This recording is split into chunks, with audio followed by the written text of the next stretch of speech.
Did you know the shortest war in recorded history lasted only 38 minutes? It all started with the unexpected death of Hamad bin Thuwaini. A profound silence fell over the Zanzibar Sultanate on August 25, 1896, as the news of Sultan Hamad bin Thuwaini's death spread. Known for his pro-British stance, Hamad's reign was marked by a harmonious relationship with the United Kingdom. This relationship was not just diplomatic, but also strategic, as the British eyed Zanzibar for its prime location and rich resources.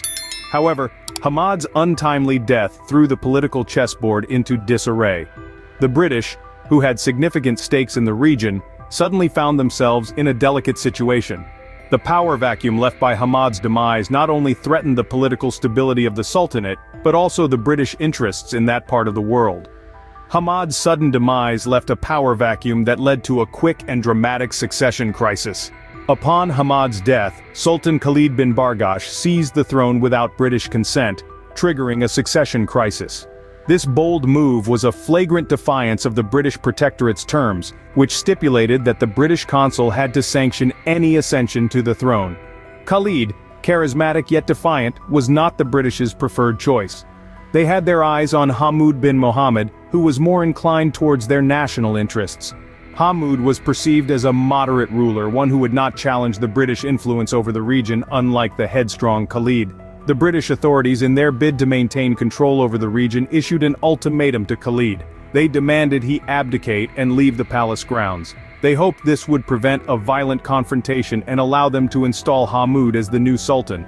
The ultimatum, however, only served to heighten tensions between the British and Khalid's supporters. Far from stepping down, Khalid responded to the British ultimatum with a bold show of defiance. He fortified the palace, amassing an army of retainers, servants, and loyal followers. His refusal to cede the throne made it clear to the British that he had no intentions of going down without a fight. The British, on their part, were not about to let the situation slip out of their control. They began to assemble their forces in Zanzibar's harbor, preparing for the possibility of a military confrontation.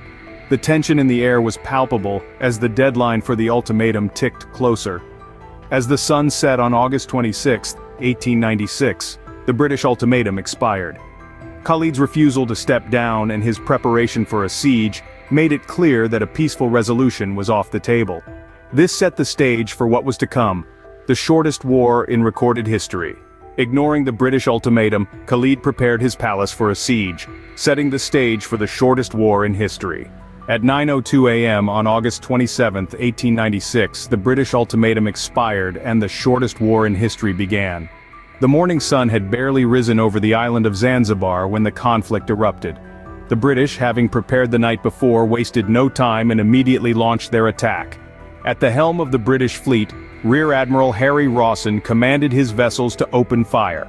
The Sultan's palace, a grand structure with ornate Arabic designs, was the primary target.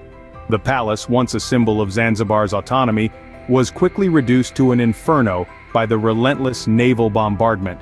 The British forces, with their superior firepower, rained down shell after shell on the palace, turning the once grand structure into a smoldering ruin. Meanwhile, inside the palace, Sultan Khalid bin Bargash was rapidly losing control. His forces, although valiant, were ill-prepared for the onslaught. The smell of gunpowder and the deafening roar of the cannons outside sent shockwaves through the palace corridors. The Sultan's men, amid the chaos, continued to fight back, but it was apparent that the tide of the battle was against them. As the bombardment continued, the palace walls began to crumble, and the situation inside the palace became desperate. Realizing the futility of their resistance, Khalid's forces began to surrender. Their resistance, though fierce, was short-lived, and by 9:35 a.m., the majority of Khalid's men had laid down their arms. At the same time, Khalid, seeing the inevitable defeat, made the decision to flee. Slipping out of a back entrance of the palace, the Sultan escaped, disappearing into the labyrinth of Zanzibar's narrow streets. His flight marked the end of the Sultanate's resistance against the British forces. At 9:40 a.m., the shelling stopped, marking the end of the war after only 38 minutes. The smoke cleared, revealing the charred remains of the once grand palace. The 38-minute war had ended, leaving in its wake a new chapter in the history of Zanzibar and the British Empire. The aftermath of the war saw significant changes in the Zanzibar Sultanate. The British, having demonstrated their military might, quickly installed Hamud bin Mohammed as the new sultan. Hamud was more amenable to British interests, and his ascension marked a shift in the political dynamics of the region. Sultan Khalid, the man who had dared to defy the British, did not fare as well. After a 2-week manhunt, he was captured and exiled to Seychelles and later to St. Helena. His defiance, brief as it was, had been quashed, and the message was clear. The British would not tolerate any challenge to their authority. But the changes didn't stop there. The Zanzibar Sultanate, which had once been a semi-autonomous entity, found itself under the thumb of the British Empire. Its status was downgraded to a protectorate, significantly reducing its sovereignty. This shift was more than just a change in title. It represented a loss of autonomy, a loss of power, and a loss of identity. Zanzibar, once a proud and independent sultanate, was now firmly under British control. The significance of this 38-minute war extended beyond Zanzibar's borders. It served as a stark reminder of the British Empire's reach and power, and it reaffirmed Britain's position as a dominant force in East Africa.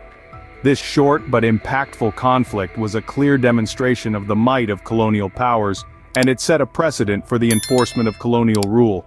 But it also served as a testament to the spirit of resistance. Sultan Khalid, despite facing a far superior force, had chosen to stand his ground. His boldness, even in the face of certain defeat, echoed through the annals of history, reminding us that the desire for sovereignty and self-determination can never be completely extinguished. Despite its brief duration, the Anglo-Zanzibar War had lasting effects on Zanzibar's political landscape and marked a significant milestone in colonial history. So what does this 38-minute war tell us?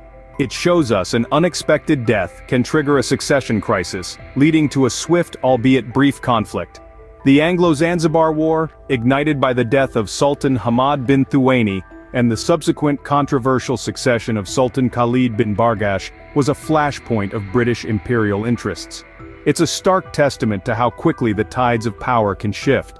The Anglo-Zanzibar War, the shortest in recorded history, serves as a stark reminder of the rapid changes that can unfold in the world of politics and power.